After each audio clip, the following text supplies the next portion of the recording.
The first inkling that something was wrong came when the bank called, their voice polite but firm, asking about a series of transfers I had no memory of authorizing. My heart sank as I listened, a strange cocktail of dread and disbelief swirling in my stomach. They were large sums, steadily depleting our savings, the nest egg we had painstakingly built over years. I was still reeling from the shock when I confronted my wife, her face a mask of bewilderment that quickly crumbled under my relentless questioning. That's when she dropped the bombshell. She was helping out an old friend in need, a friend she swore had no one else to turn to. But the facade didn't hold. Late one night, while nursing a drink and my suspicions, I overheard a conversation she had forgotten to shield me from. It was a hushed, urgent exchange of words that spoke of more than friendship.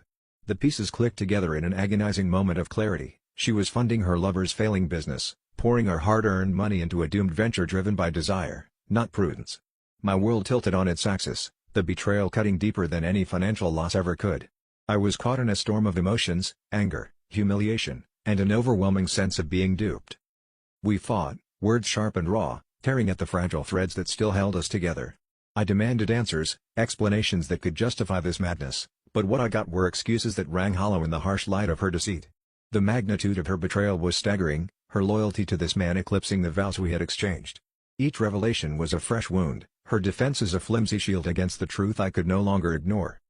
In the aftermath, as the dust began to settle, I found myself grappling with an unexpected realization. Beneath my anger lay a deep-seated fear, not of losing her, but of confronting the parts of myself that had allowed this to happen. I had been blind, perhaps willfully so, to the cracks that had been forming in our relationship. As I stood amidst the ruins of what we once had, I realized that this was not just a story of betrayal, but a wake-up call to face my own shortcomings. And in that moment, I understood that healing could only begin when I stopped looking for answers in her actions and started seeking them within myself.